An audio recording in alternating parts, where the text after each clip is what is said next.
Alicia, next slide, please. Thank you. So just a couple quick introductions. I'm sure you are all aware of these introductions. We have Mimi Weber. She's our State Hazard Mitigation Officer. She is for 4480. She works directly with us. Marlene White is the Chief of Hazard Mitigation Program. Thad Lugamores, he is the Hazard Mitigation Program Lead. And then myself again, Beth Beck, I am part of the Application Development Team. Next slide, please.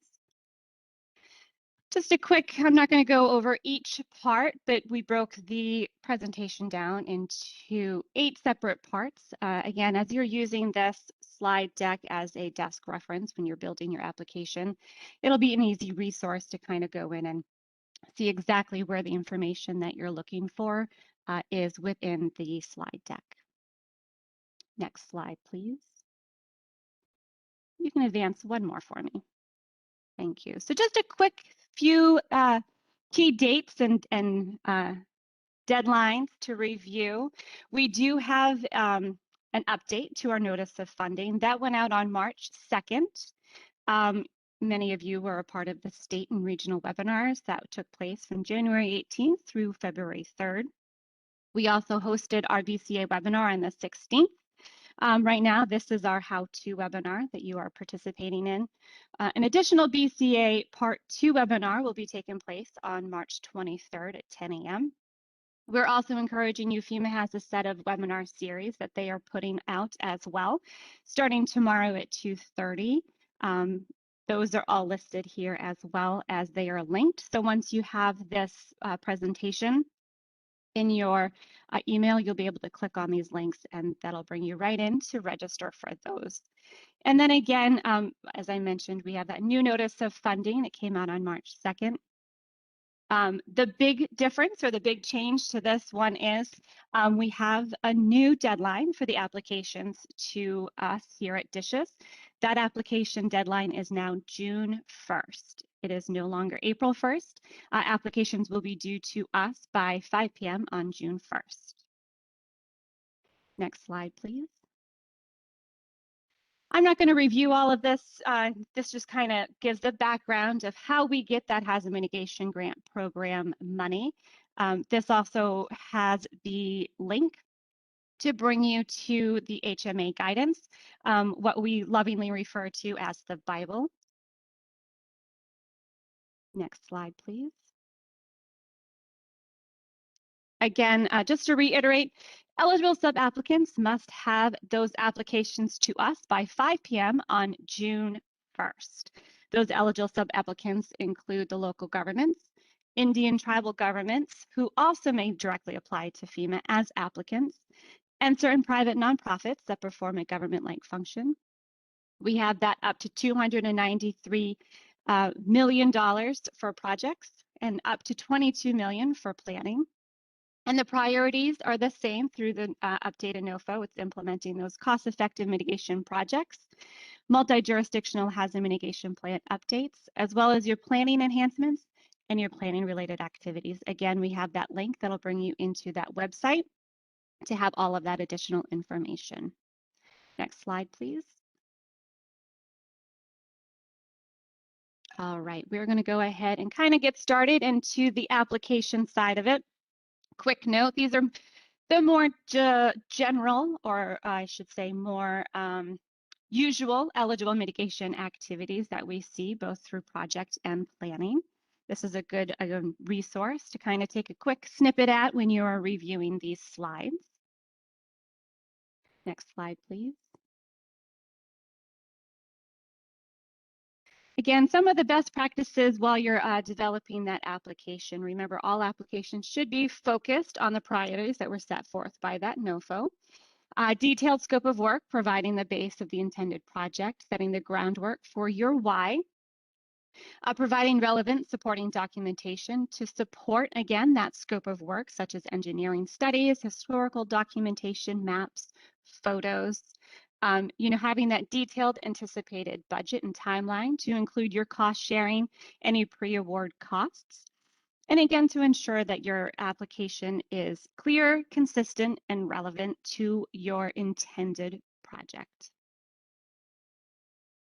Next slide, please. Perfect. Thank you, Alicia. So if you go into our website, you can see it up there, the dishis.ny.gov/hazard mitigation. You're going to see that there are current funding opportunities. We are encouraging all sub-applicants to utilize all of our funding sources. 4480 is what we'll be talking about today or reviewing today. That's the COVID-19 Hazard Mitigation Grant Program. 4615, that is IDA. You can go into this website and you can see the different information, different deadlines for each of the disaster. Just a quick note, DR 4615, their application deadline is May 4th. So again, we are encouraging all applicants and sub-applicants to apply to all of the open funding opportunities. Next slide, please.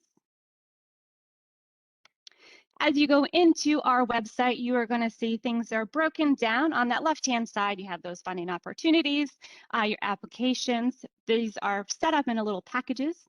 You have your planning project, which also includes that advanced assistance. And then you have specific little packages if you're doing buyouts or elevations.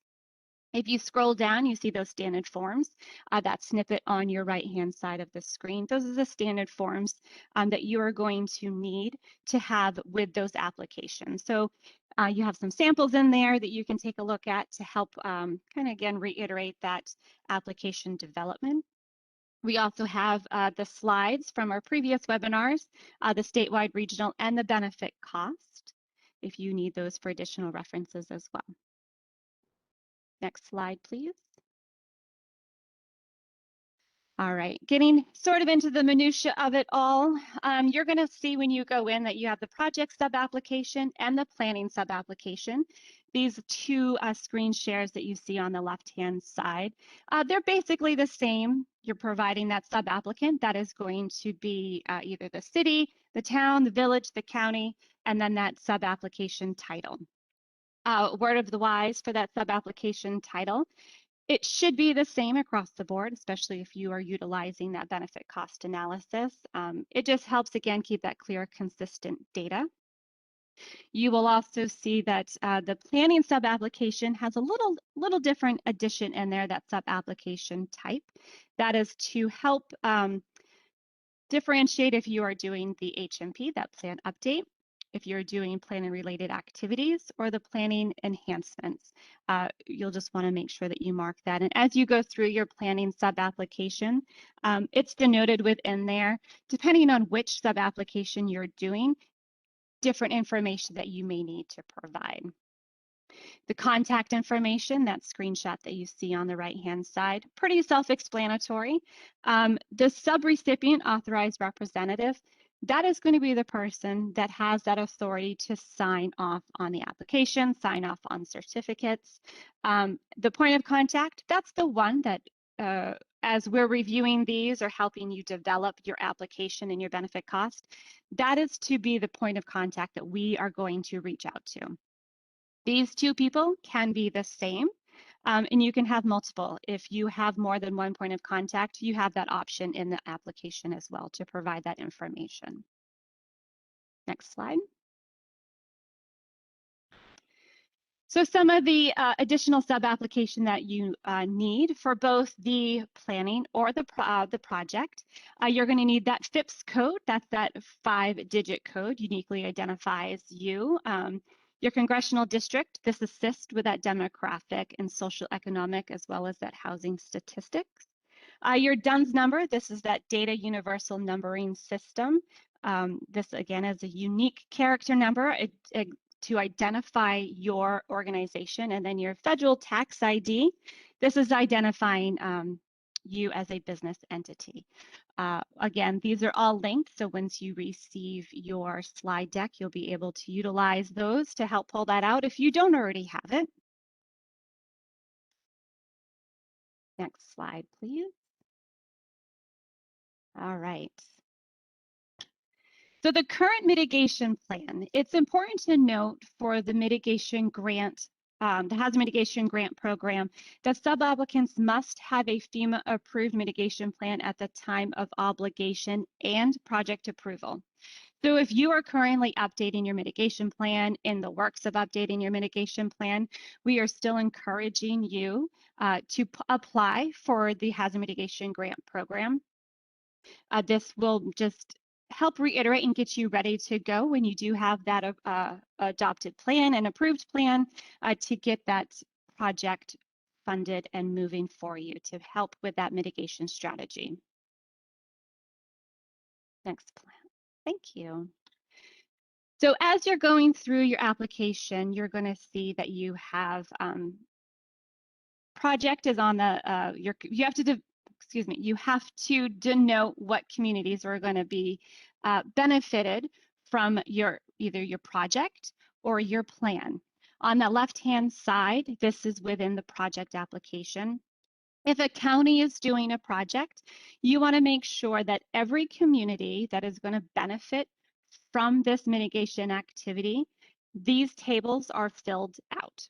So if you have, multiple communities that will benefit from a mitigation action that you are doing, each community needs to have this specific chart filled out. On the right-hand side, you're going to see a screenshot of the top of what it looks like in a planning application.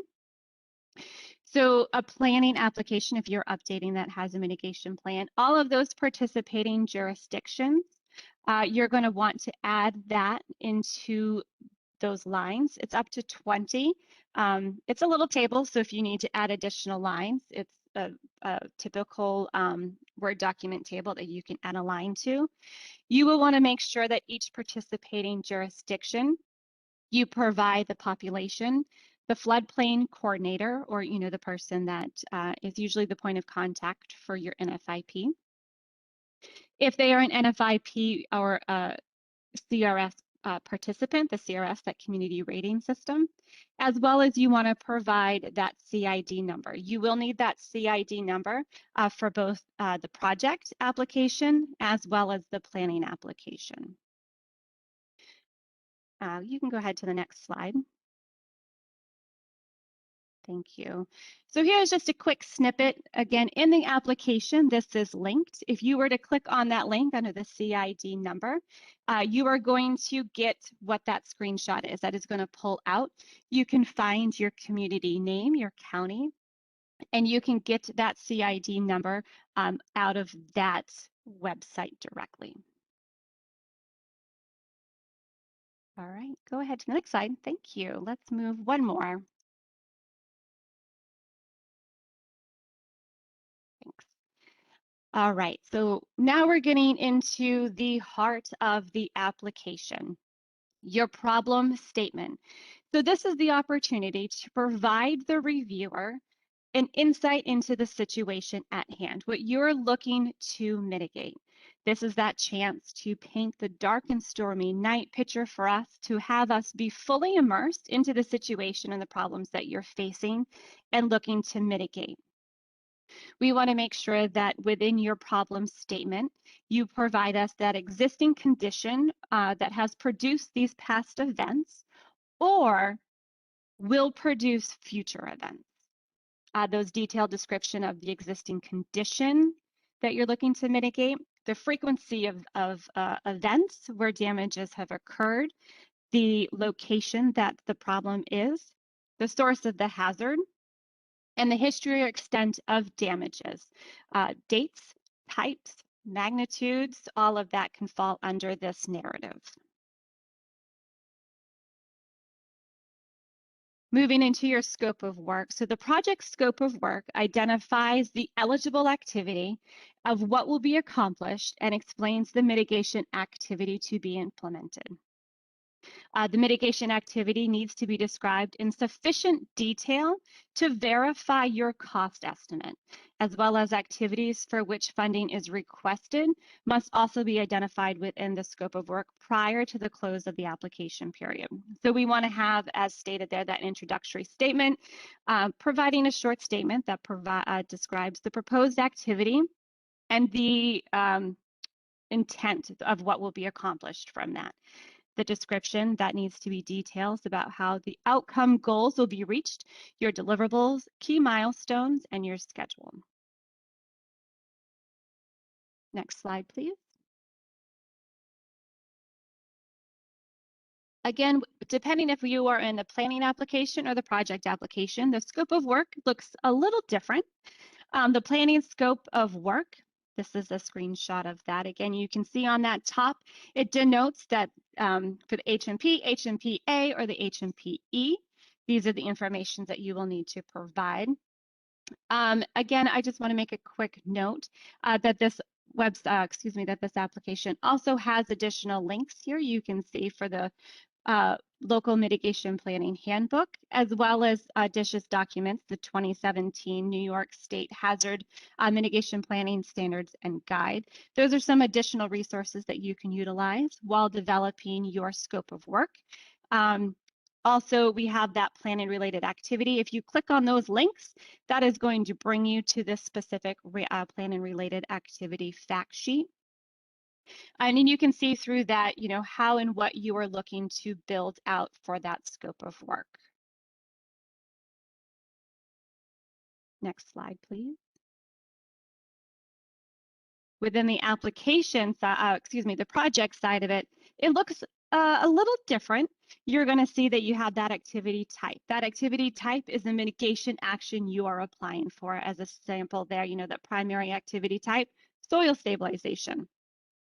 The secondary activity type, infrastructure protection. If you have a bank that you're looking to armor to protect your fire department or homes or a shelter or something like that. The hazards, that is to identify the main hazard that you would be mitigating. The primary hazard, for an example that we're using here, is flooding.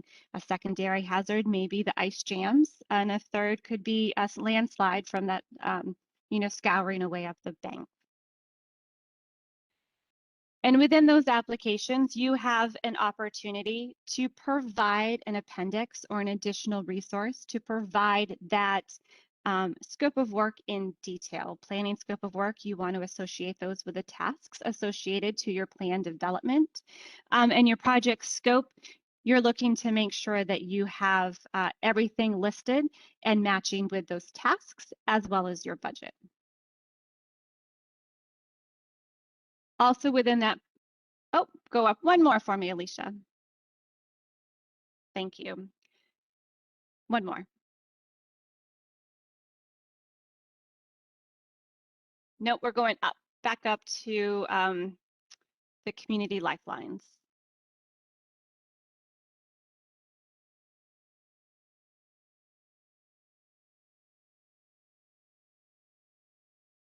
Nope, we're skipping up a little too much. You can advance, yep, one more. One more. One more. Perfect, right there. Oh.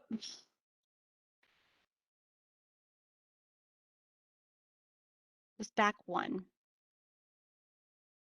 There we go, perfect. So the community lifelines. So FEMA created these community lifelines to reframe incident information, to understand and communicate incident impacts using plain language, promote unity effort across the whole community, and to prioritize efforts to stabilize those lifelines during a response. The lifelines were developed to support that response planning operations, but the concept can be applied across the whole preparedness cycle. And the efforts to protect lifelines, prevent and mitigate potential impacts to them, and building back stronger and smarter during recovery, again, drives that overall resilience. So when you're going through these, the community lifelines, this is the information of what you will be looking to fill out. Those primary lifelines, that example again, that soil stabilization, that is that transportation, you are making sure that you are protecting that roadway. You're also looking to protect your safety and security if it's a building, depending on what it is. Those are the lifelines that you want to make sure that you are pulling out to show that the mitigation action that you are looking or you're applying for are working to protect these lifelines, these community lifelines. Next slide, please. Thank you. So phase projects, this is something that you want to make sure that you read up on. We have it on that guidance, the HMA guidance, page 110. Again, that link is earlier in the slide deck. And this is a screenshot of that. But that phase one, that's when you're sort of looking to, I guess, develop that project. Not necessarily project scoping, but looking to identify, develop solutions to the problem that you are working on. Scope alternatives, considerations to include, your technical feasibility and effectiveness, any concerns that are going to pull into this. That phase one is working to make sure that this project is a solid project. Your phase two, that's when you move into that project development, facilitating that project development and considering initial stages of those developments. You're also looking to utilize those resources, the feasibility studies, anything like that that you got through phase one. This all works together to go toward a finalized mitigation project. Your project details. Again, within your application, your project application, it's all listed as you see on that screenshot on the left. You want to make sure that some of the information that you have as you're filling out your applications is the percent of population affected. If you are impacted, or rather, working on a generator for a critical facility that is a cooling or warming shelter, what area of the community is that going to impact, that population? Provide a narrative describing the area of that impact area. Photos, maps, those are all a great way to show the reviewer what you're talking about, right? The old saying, a photo is worth 1,000 words. Along with that narrative, providing those Google Maps or photos that the community may have is a huge advantage to the reviewer. Providing explicit details about your proposed activity, as well as who will be the one to manage and be that responsible party. Unfortunately, just mitigating something doesn't mean it's a walk away. Mitigation is not a crock pot. It's not a leave it and forget it. It is something that is a continuous project that you have to work on and ensure its credibility. Also, your project useful life, was there any long-term maintenance? Everything has sort of an expiration date. So we want to make sure that we have that information as accurately as possible. And, any backup documentation to show what that project useful life is. Next slide, please. So project alternatives is also something that we need to have in mind when we are completing the benefit cost analysis as well. Your project alternatives detail the decision-making process as to why this is your best option, right? Description of the process used to select this project as the best solution, alternatives that were considered, and some of the alternatives can be do nothing. That can be an alternative, but we just want to reiterate again why we decided that this is the best option to move forward, as well as references to the relevant technical documentation. Each alternative for that project needs to be evaluated for their eligibility, their cost effectiveness, any EHP, that the environmental and historical preservation issues, or engineering feasibility.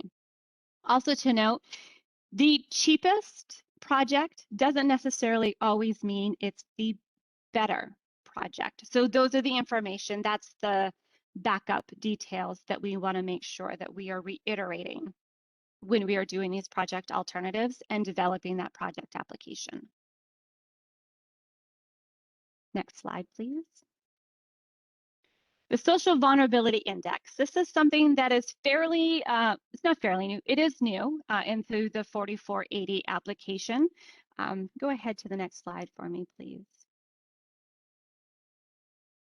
So the Social Vulnerability Index, this is put together by the CDC. It can help, or the intent is to help public health officials and decision makers prepare for and respond to emergency events.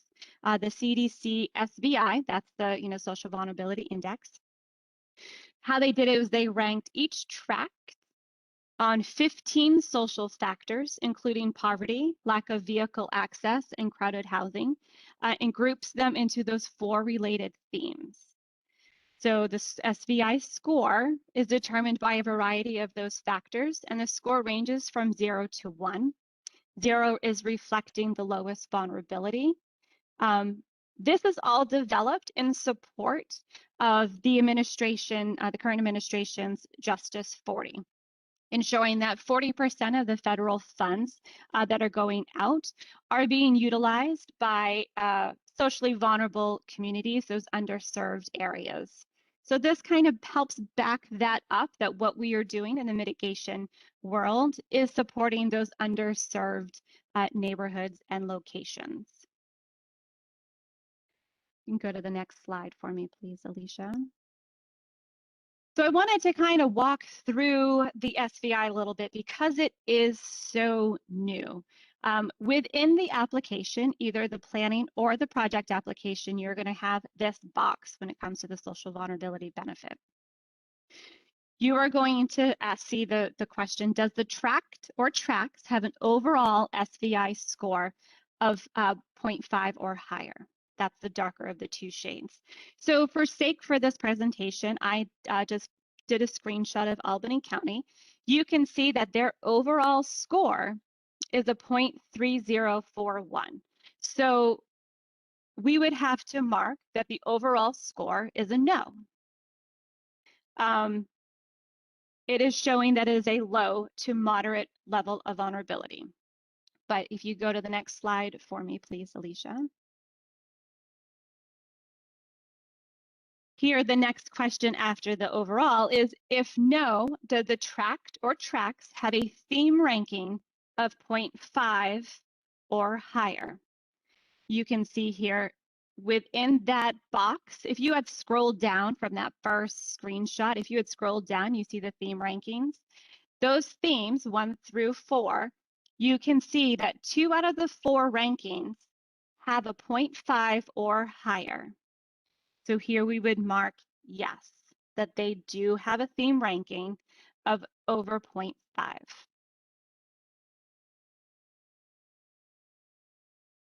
Next screenshot for me, please. So those theme rankings, so the theme 1 is the socioeconomic status. Theme 2 is your household composition and disability.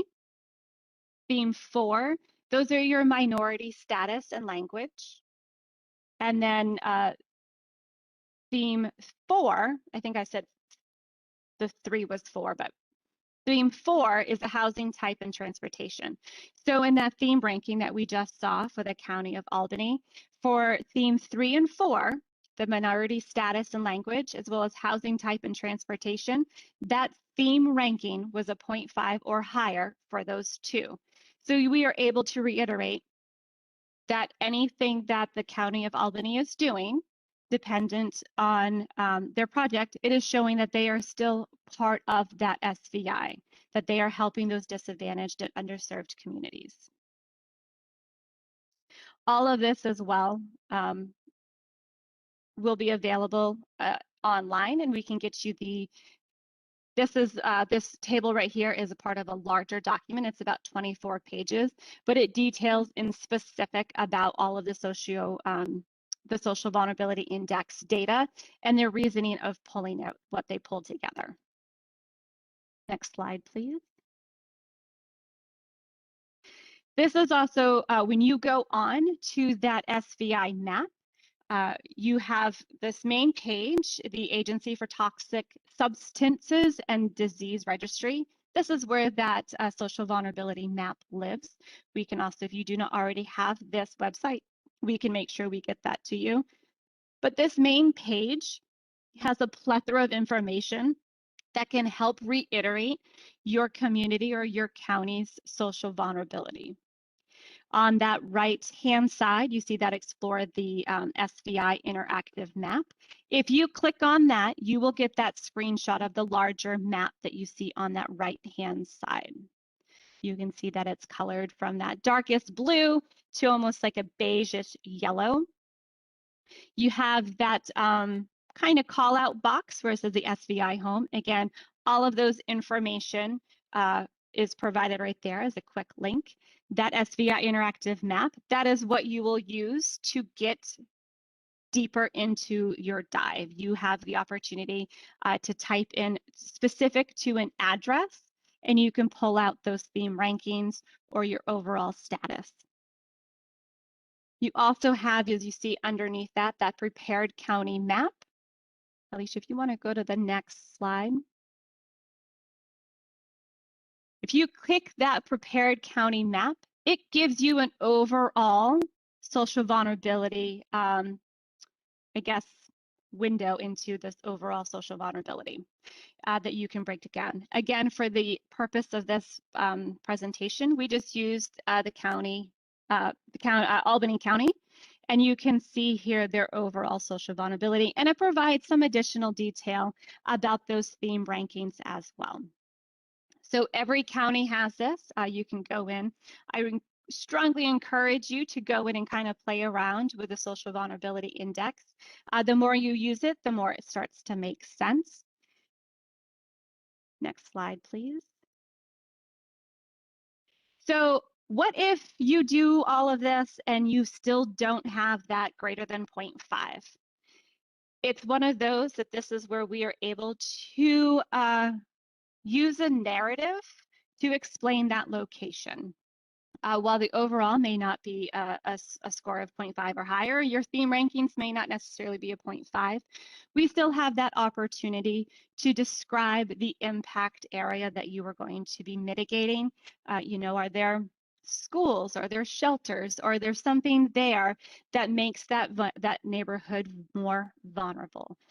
You know, is there a large elderly population that may not necessarily have modes of transportation that they would easily be able to access in the case of an emergency, or if they had to evacuate on short term or short notice rather. Maps showing these neighborhoods, you know, again, schools, that may be a shelter, roads leading to emergency services if they're being closed, you know, all of that. The more information we have about your area and your location, the greater it is that we can assist you to write up that narrative to show that mitigating is still going to provide a service to a disadvantaged or an underserved location within your county or community.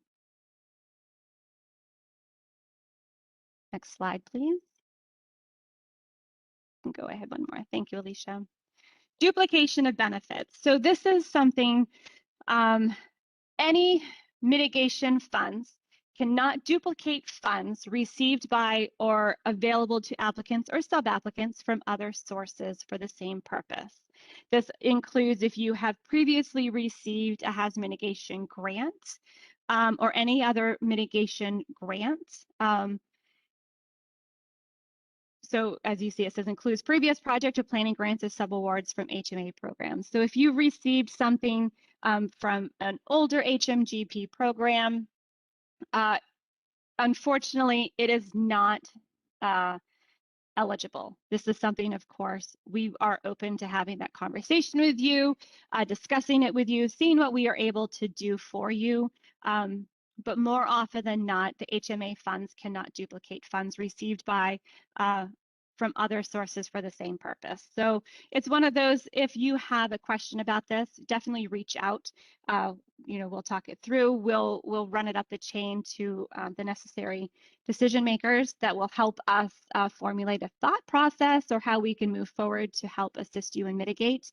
But duplication of benefits is something that we just want to make sure everyone is aware of. Next slide, please.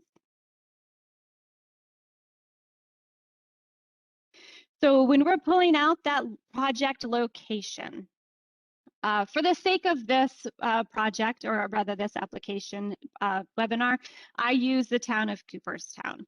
So this is a Google map of Cooperstown. You want to make sure that you are providing a detailed description of that proposed project location. This includes coordinates, those GPS coordinates that again you can pull out in a Google map. On that lower right hand corner, you see that it's circled there. Those have the coordinates I just did the baseball museum. It's important to have those specifics. Again, having those maps, again, show us so much about what is in the area and the situation at hand. Looking at this, you can see the various roadways. You can see that there's an emergency department in that right-hand corner. Those are the aspects of, what maps can provide that sometimes doesn't necessarily come across in a narrative. Next slide, please. Flood maps are a significant part of our application development. Again, I just used Cooperstown for the example. This is, you can see on the lower left-hand corner, the flood maps, the link for that. You can go into that FEMA flood map. You can enter an address and hit search through that map service center. And all of this information is what comes up when you hit that map service center. Next slide, please. So if you hit that dynamic map, you are going to get a format. This will show you the different levels and layers of your map. It is going to show you that special flood hazard area. This is the information that is significant, especially depending on your application. If you're looking to do an acquisition, an elevation, you get, I guess, a good term is, you get some perks. If you are in that special flood hazard area, we have the ability to utilize pre-calculated benefits with that cost analysis. Next slide, please, Alicia. This is if you go to that next little snippet there, that map image, you will be able to download your firm. This gives, again, those detailed information about your flood hazard zones. Something to keep in mind when it comes to application, these maps are amazing. They give us so much additional information. If you do something like this, I would suggest pinning or making a note exactly where the project is within this firm, just to better understand or better validate your mitigation project. And these, again, are all available free of service on that FEMA map service center. Again, that link is earlier on the slides. You can go in, you can download it. All of this can be attached to that application. Remember though, again, those naming, you want to make sure that all of your naming is the same for those applications to make sure that nothing gets lost. Next slide, please. And then reiterating that project benefiting area, providing that detailed description of the project's benefit impact area, identify major water or roadways surrounding the impact area. This is a Google map of Albany. I just pulled out the airport, and then provide any additional comments or references applicable to this project. So again, a Google map, it shows us the highways. Again, you have those points of importance, like, as you can see, Chipotle, that's an important part of the location around Albany Airport. But you also have, you have that I-87, you have all those various routes. So if you are trying to reiterate that the damage or the project that you are working on impacts those areas, these maps help provide that backup information. And then you can see again on that right-hand side, this is a pullout from the SVI. So you can, again, go in there and utilize, various methods to back up how well or what we are doing to make sure that that mitigation project is going to have a significant impact in a beneficial way to the area or the community. Project site inventory. This is fairly self-explanatory. Does the application propose to mitigate a property or structure? Yes, no. If yes, the location of the structure. Again, providing any photos, maps, anything like that would be, it's a huge advantage to us as the reviewers to make sure that, what you are looking to get done is being expressed correctly. Next slide, please. One more for me. So timeline and schedule best practices. When you are doing your timeline, we want to make sure that the timeline starts at month 0. And then you have your duration in months. The period of performance for the mitigation grant program is a total of 36 months. So we want to make sure that your timeline and schedule does not exceed those 36 months. This is a sample of a timeline or schedule for a planning and a mitigation plan update.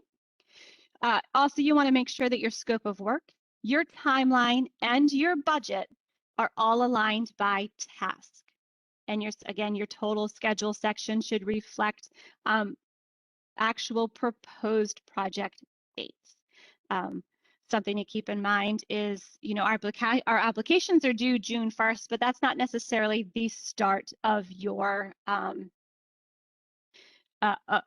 project, right? So you want to make sure that you are putting, an anticipated proposal start dates. And again, those months should be done in numbers, that way, your start month is the date that you receive your obligation and your award. That would be the start month. Next slide, please. So your budget, we want to make sure again that this is linked from tasks. Your management costs are an indirect cost. So that's sort of, additional information that we'll ask for you. But you have this a detailed budget. You will be able to click that link and it pops up this detailed budget and it gives you those line items. You just want to make sure that you have that your applicant name. You pull out that federal identification number. The CFDA, that's for HMGP, is 97.039. And you provide these information as well as you can. Again, this is just an example, but you provide that information as detailed as you can. When you are doing your project budget, keep in mind it's not only construction costs. There are additional expenses that come into that. Next slide, please. And as you are building out your budget, your cost share, again, the HMGP is a 75-25% cost share. That non-federal can be cash, donated or third-party in-kind services, materials, or that combination. That 75% is reimbursement of your eligible cost to not exceed the award. And again, that remaining 25% is the responsibility of the sub-applicant. For this, other federal funds cannot be used towards the non-federal match. So if you have staff members or have another federal grant, or those staff members are paid under that federal grant, unfortunately their time, because they are paid through a federal grant, would not be able to be part of that in-kind match. Next slide, please. With this cost share, we just want to make sure that it is denoted within that application as well. You can see in your application here, the screenshot how that non-federal funding source will be met. And, you know, there's multiple ways. You can have some cash, you can have some in-kind, you can have any combination of that, but you want to make sure that you have this table filled out for every non-federal funding source. So if you are doing the kind of a mix of, you know, in-kind, hard, cash, that sort of mix, you're going to want to make sure that you have this completed for each funding source.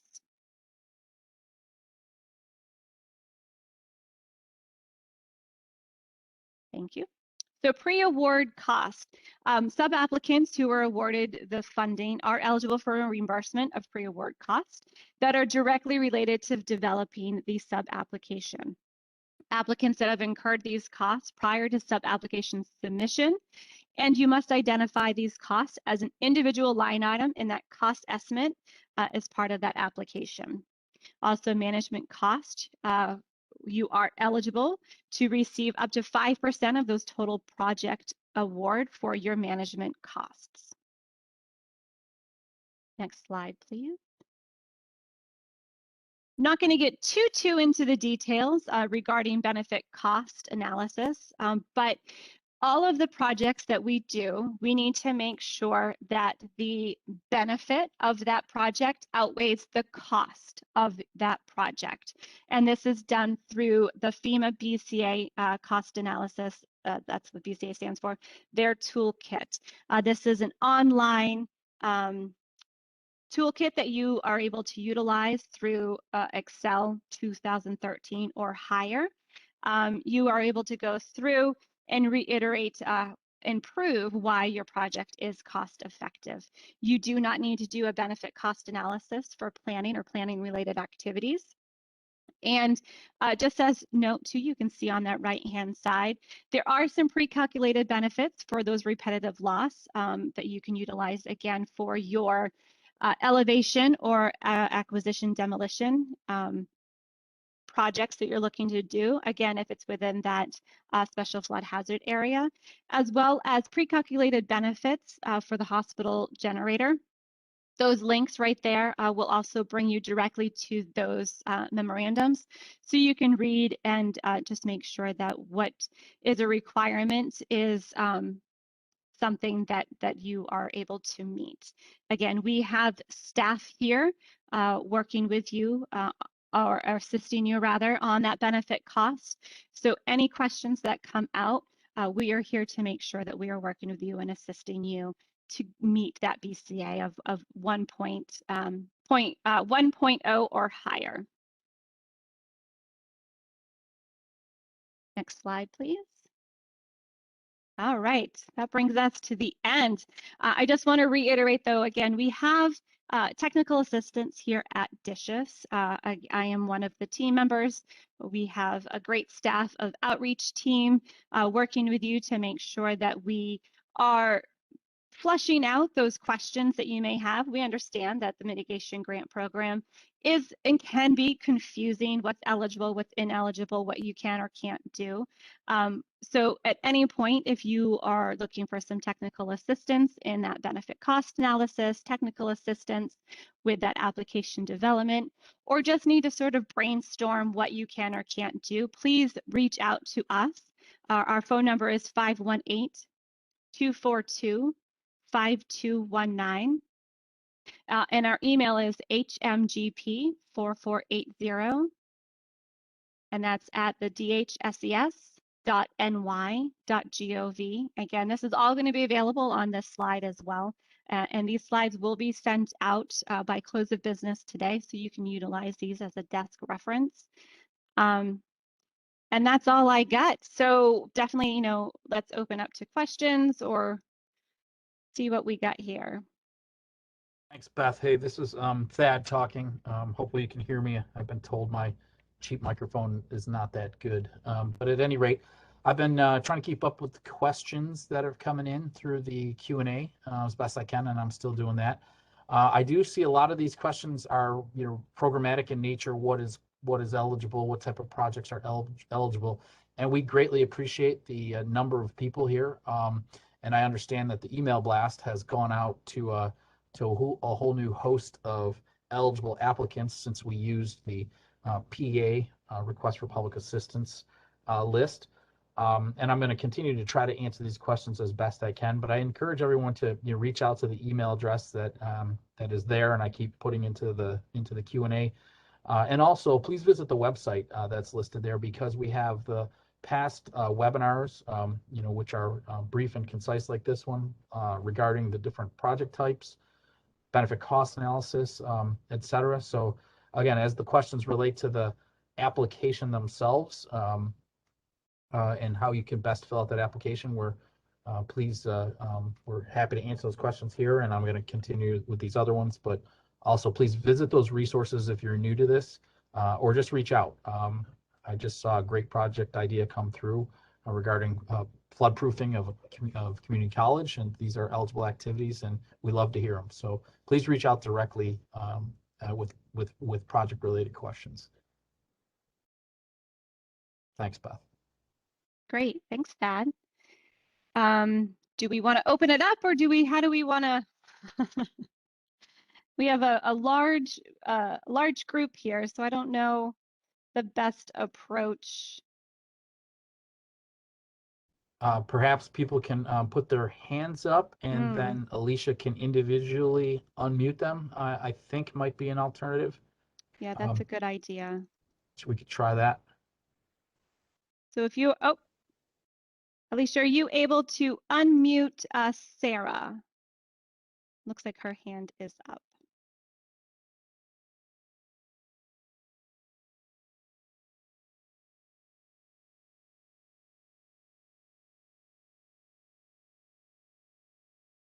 Perfect. Sarah, you are unmuted. Thank you very much. Can you hear me? Yes, ma'am. Okay, great. Two fairly quick, small questions. Is it recommended to apply for both the planning and the project, or do most just apply for the project? Well, I guess it would depend on what you're looking to do. If you have a planning and a project application, we definitely encourage you to apply to both. Well, we're most likely, because we had just filled out that application for the $1.16 billion funding for mitigation that the governor approved of, and we solely based that on flooding. And we're gearing this towards generators for our critical facilities, which leads to the next question. There are multiple locations. How do we include each location? Like, how do you guys recommend doing that? Because it's not just one facility. Right. So multiple generators for various locations within your community. Yes. Okay. Yep. We definitely encourage, one application is fine, and you're able to break those locations down within that application. But again, you want to make sure that as one application, they are cost effective as a whole. Right. So how do I, like, it kind of asks for general information as far as location, but we have several emergency shelter locations, and especially our water treatment plant, which. Yep. So what I would encourage is to provide the GPS coordinates for each specific location, as well as those maps to help show those locations. Okay. Yep. Okay, got it. Thank you. You're welcome. Alicia, are you able to unmute Samuel Benson?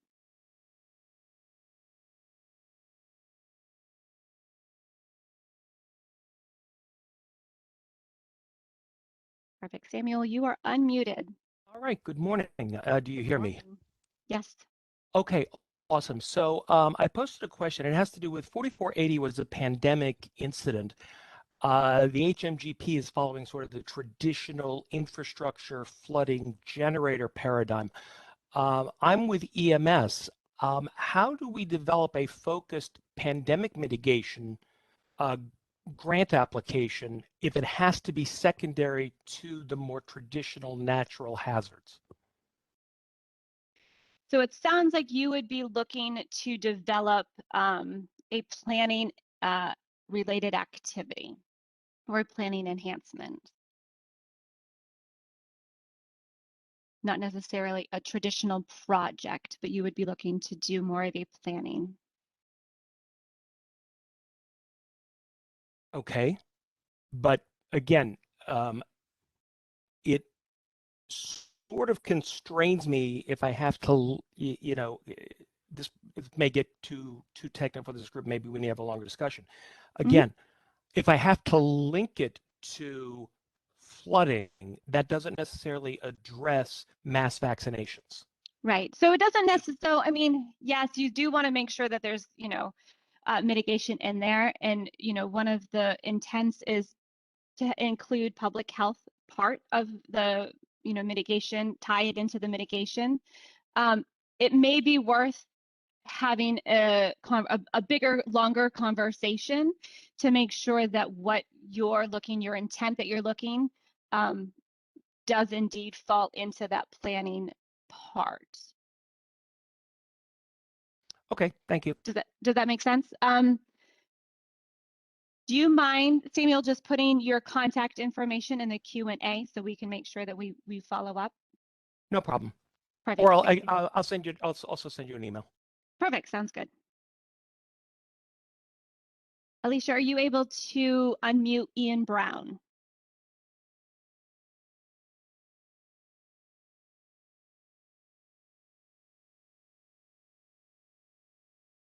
Great. Thanks, Ian. You are all set. You are unmuted. Okay, we're live. Great. You are live.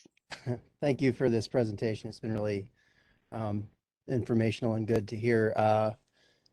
And my question is, do we get like a program delivery manager to help us through this process, or are we kind of just going to be sending emails to all of you? So definitely the main email, for any general inquiries is that 4480 email that's still up on that screen. But we do have an outreach team that is working with counties and communities. So that could be your point of contact to make sure that, you have one line of communication to us. What county or community are you from, Ian? I'm from Syracuse, New York. Syracuse. Okay. So that, yep. And I'm currently working with Estelle Cabrera from Dishes and on 4625. And it's been great because, basically I'm getting my hand held, which is great. But, obviously there's a ton of moving pieces with this. This is a huge opportunity for us. There's just any number of places for this mitigation money to go in the city of Syracuse. But I am focusing on one specific area that's pretty well developed right now as per our application for 4625. So I guess this is a broader range, good time for us to look at bigger strategies for mitigation. We're having basically an event every 10 to 8 years. So it's time for us to do something about this. So it's just great to have this resource now, and we're very interested in participating. Perfect. Great. That's great to hear. And, we are encouraging, 4625, the Fred disaster, that'll be coming down the line very soon as well. We are encouraging everybody to apply to 4480, even though you may be applying to other disaster DRs, like 4625 Fred. We are encouraging everybody to utilize all of the funding opportunities that we have. The 4480 is a large pot of money, well over $300 million. And no one wants to give any of that back to FEMA. So we want to make sure that we are throwing that wide cast out and making sure that we are taking a look at what is out there and what the communities and counties are able to do for their mitigation. So Ian, we'll definitely get you in touch with the outreach team member that is associated with your county. Excellent. And I do have kind of a part two. Sure. On the planning piece, the 22 million, I took that to mean assistance with a consultant. You know, we would typically use a consultant, geotechnical, floodplain management, some type of an engineering firm to assist us with the overall plan. Would that qualify for that pot of money? You mean to update your mitigation plan? Well, to create it. So we're talking about floodplain development. We're talking about erosion control. We're talking about, you know, all of those pieces. So an enhancement. Yep. So Yeah. part of that, you know, you would make sure that you would have that as part of your budget and your scope. Okay. But yeah, that could fall under that. Yep. Okay. That's all I have. Thank you. You're welcome, Ian. Okay. Alicia, would you be able to unmute Dr. Raphael Works? I'm just going through my line of who has their hand up. There's no necessarily order. All right, Dr. Works, you are all set. Thank you very much. It was a beautiful presentation and it provided me a great level of insight of which I was not very familiar with. So Oh, I good. love to learn and acquire, you know, a vast array of information. I have a few questions, if I may. Mhm. The have a building specifically in the New York City area in Washington Heights, and it is 112 years old. I think I actually sent, at least I thought I sent Thad a text or a generated a text or question, but I don't know if he's actually seen it or not. But nonetheless, it's about 112 years old, and will this 4480 actually cover specific costs in having that building potentially renovated? Thad, I don't know if you want to take this, if you were the one that received that, or Sorry, Beth, can you, I'm trying to type I'm answering Sure. questions. Can No. you restate the question? Sorry. Yep. So Dr. Works has a question. He has a building in Washington Heights, Mhm. well over 100 years old, and I guess he sent some information in asking if it is something that this program would be able to help with renovations. Renovations is, so it's a historic structure that obviously you need to keep, you know, the historic structure-ness of it, right? So what this grant would allow for is dry flood proofing of that structure, or other structural or non-structural retrofit to say protect critical utilities. So let's say that, you know, you had your HVAC and power and heat, which is HVAC obviously, those kind of things in the basement, for example, and you wanted to elevate those up and out of harm's way for flooding. Those type of things would be eligible, but you know, not a straight restoration or renovation, you know, for the purposes of just updating the building to modern codes and standards. Does that make sense? Sounds perfect. A second question, adding on to that, was for nonprofit structures. I am the chairman and CEO of the Veterans Association of America. And one of our locations had actually been destroyed because of the previous flooding of which had taken place here in the city, and that had gone back. We weren't able to actually build it back in that same location because that particular area had been off limits.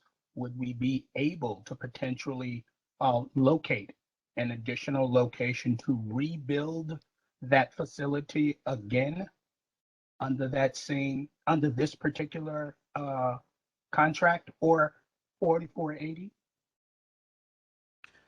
So you're saying actually like build new construction with this Yes. grant?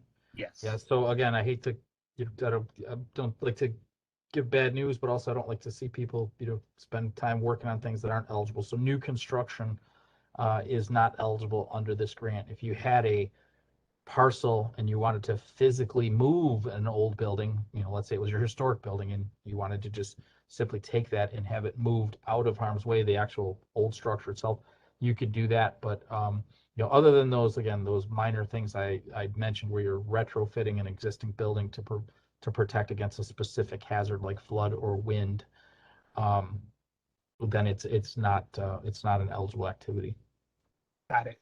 So it has to be an existing structure for that to be even capable of applying for, correct? Yeah, again, and we've had many, we've had this state has a lot of, for whatever reason, highway facilities, highway barns, as I call them, in flood zones, and a lot of them, municipalities want to move them, right, and move the facility function. They could relocate the function of that facility. Unfortunately, FEMA's determination or definition of relocation is actually relocating the existing structure, right, which you could picture a highway barn on a slab is not feasible. So yeah, new construction is not something eligible under this grant, unfortunately. Greatly appreciate that, Thad. Thank you very, very much. Yep. All right, thank you, Dr. Works. Alicia, are you able to unmute Debbie Reisner, please?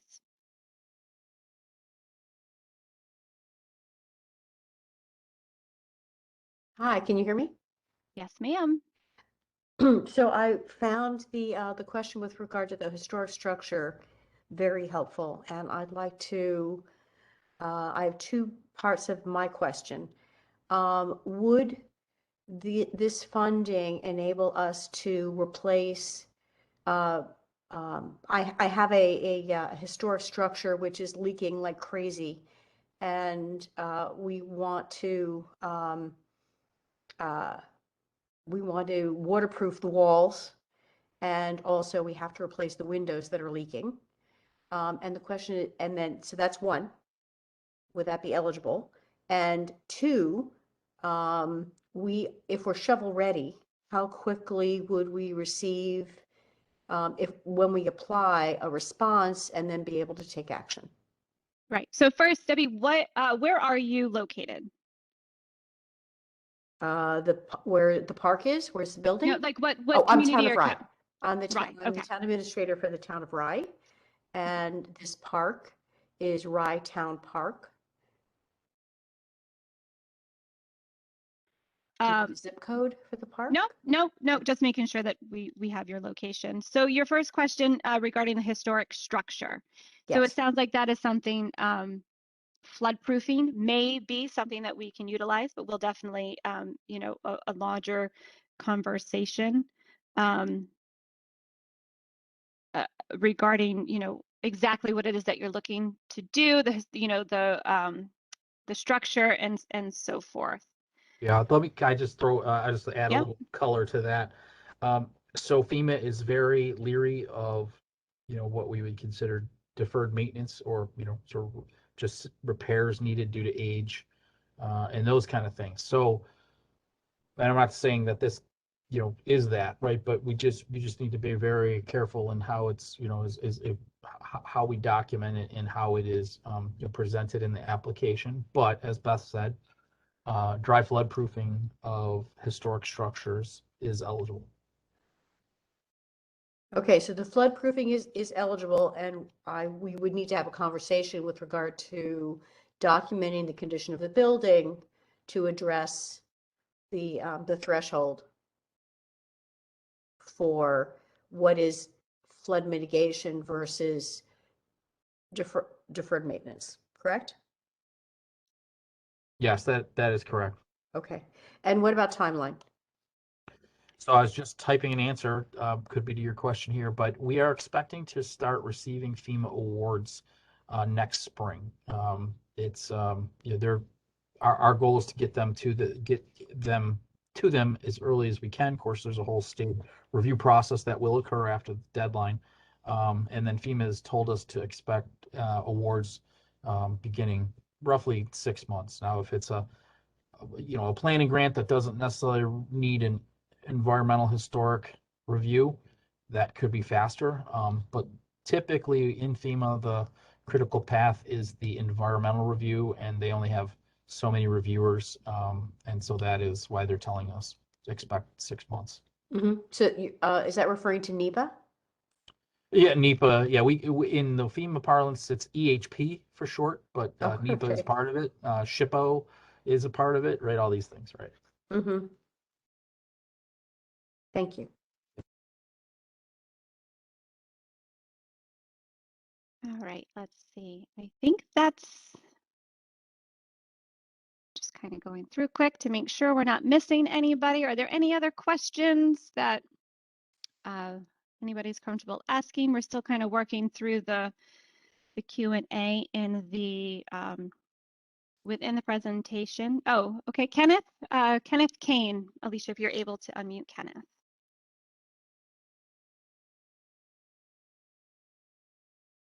Hi. You can hear me? Yes, sir. Okay, so I did type, questions in the chat, but when you were looking at the map, right, you used Albany County, and I'm asking if there's a way to get in tighter than the county, by a zip code or a school Oh district. yeah. I just did that just for the presentation's sake. But yeah, with those maps, you can drill down to a specific address. 100%. Yep. And are there any existing listings of underserved communities as opposed to me, on Long Island, right? It's a pretty wealthy region, but there are pockets, and we want to Right. target those pockets. As opposed to me just trying to enter in zip codes and figure out which ones are underserved. I was trying to find, I was on, NYSERDA's website yesterday for the home heating stuff, and I really didn't, I was unable to find any existing lists of Yeah. underserved communities. Nothing that is jumping out at me. But let's see if we can do some research as well on our side to see if there is anything existing. Nothing is jumping out of me right now, but it could be out there for sure. I just don't know it off the top of my head. I'm hopeful. Okay. Yeah. Thanks. Were there any other questions? Well, not for me, no. Okay. Awesome. Thanks, Kenneth. Yeah, and apologies if we haven't gotten to your questions yet in the box. We are up to just about 60 questions, so we're definitely working through it all. So we appreciate your questions and your inquiries, and we're getting to them. Again, if you have any additional questions, again, the email that is still up on that screen, that hmgp4480@dhses.ny.gov. This webinar, again, is being recorded. We're going to have that up on the website as soon as we can. It does take a little bit to get it up on the website. So hopefully in the next couple of days, but we will also be able to pull the emails and such from this webinar, and we'll get you those slides that you're able to utilize as a reference and resource as well. If there are no other questions, you are all free to go.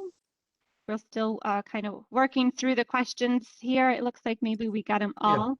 Beth, why don't I, if I could, why don't we do this for those that haven't got their question answered in the chat yet? Why don't I just read through the questions that are here and that I haven't answered in the chat? I'm up to Robert Wanzer's question at 10:57.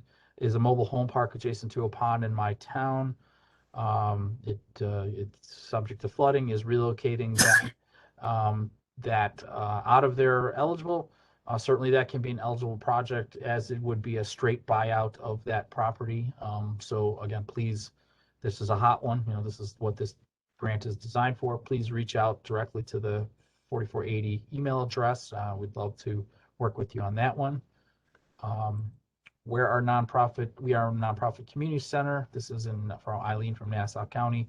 We would be eligible to apply for a building generator as we serve warming, cooling, shelter for community when necessary due to weather power issues. Definitely sounds eligible. We need to, document that critical nature of the facility. You make sure it qualifies, but that is potentially an eligible project. From Ann O'Hara, 1103, we have a potential project as a federally qualified healthcare center providing primary care, behavioral to New York City. Our roof, flooring, and other infrastructure requires in order to protect patient safety. For clarification, can you confirm this would be eligible? Again, I think I answered this one, but yes, this goes back to it can't be deferred maintenance, but if you are going to structurally retrofit against wind and wind-driven rain and flooding. That is an eligible category, of course. Moving on to Melanie Kraus at 1103. If a municipality applied for BRIC funding fiscal year 2020 through FEMA for mitigation project but lost, would be recommended? Yes, please do. In fact, we have the list of the 2020 BRICs, so we're going to begin working through as well. But Melanie, please definitely reach out to us, and we will get that help you get that converted over to an HMGP application. Unfortunately, you can't just push a button in FEMA Go. This is a separate process, but it's certainly an eligible. We encourage everybody to apply for everything, basically, right? Best your chances. Fiona Matthew at 1105. Oh, okay. Presentation was very informative. Great job. Oh, thank you. Melanie, can a municipality get reimbursed for a project previously completed with it? No, if the work is already completed and it's like what I would call shovel or construction work, it is not eligible because it hadn't gone through the EHP review process. The only thing that's pre-award that's eligible are things like, a culvert. Say you're doing a culvert, you do the design and some planning, right? Non-shovel activities related to this project, and the costs have to be incurred while the application window is open, which is now. We have an engineer. We have an engineer came to assess our ventilation system for COVID. One of our buildings has a very old boiler that cannot keep up with when we increase the outside air intake. They recommend to have it replaced. Can this be eligible? This one, I would want you to reach out. This is from Alvin Sue. I would want you to reach out to us directly. I would put this in the category of, miscellaneous other that FEMA may fund, but this one would be certainly a tricky one. But, I don't want to categorically say no. So if you could reach out to us on that one, we have had some discussions with FEMA about air filtration and that kind of thing. It sounds like it's somewhat related. Let's see, where I just lost my. If a mitigation project was recently completed, can the sub-applicant apply for funds, e.g. a hospital upgrading oxygen lines? There are several projects like this. This is from Quinn Moody at 1107. So again, I think we're talking about FEMA PA that has work that you thought might have been eligible under FEMA PA. If the work is already completed, then it is not eligible under this grant. If I'm wrong in that, again, please reach out. But again, if it's a work that's already completed, and for whatever reason PA did not apply, unfortunately this isn't for reimbursement of previously incurred costs. Jim Thatcher, 1108, would mitigation projects to shore up a municipal dam spillways are part of water supply reservoir eligible? Yes, Jim, those would definitely be eligible, and we would love to talk about those with you. So please reach out. Jonathan DePlanche, if I'm saying that right, 1110. When would we know if we were selected for an award versus actually getting the award? So we would know, again, from FEMA, the award times would be probably, we're being told, next spring would be the soonest, again, with the potential planning grants being quicker than that, but let's say it's a construction next spring. So you would get notified of the award from the state, as soon as we know from FEMA. And then there is a state contracting process, that typically takes somewhere in the 90-day range, but you would know and, begins to start making your arrangements. From Tony Leung at 1112, can you clarify the hazard mitigation plan? Example, does a village require to have a HMGP before fund obligation, or so the village relies on your county plan. Your county plan has to be updated and adopted, and if you probably are subject to the local annex, you would have yours too, or it might be the town, but in any case, it relies on the county plan. And then Ian Brown, our last question here. Thank you for providing this webinar. Thank you, Ian. So I think I got through them all. There's a couple in there that were about where you find CID or your EIN number, and I didn't get those answered because I need to Google it as well. Beth may know better than I do, but those are, Yep, that's, I think, and then once you receive those slides, they're all linked, so you'll be able to click it on there as well, and we can send an email out with those specific links to those as well if it's easier that way, and probably quicker. But we can get those out to you to Right. make sure that you And have then those.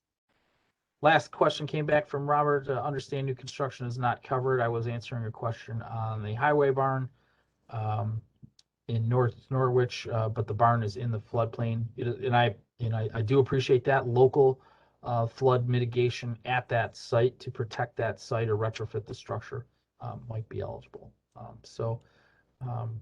And is there a buyout for opportunity for buyout demolition at that site? Again, if the community, we put this question directly to FEMA, Robert, which is, can the town or municipality sort of buy out their own property? And unfortunately, the answer was no. The answer was that, if the town already owns it, they're free to mitigate it however they see fit. They don't need the federal dollars, which I say is obviously we're all broke. It's not actually accurate.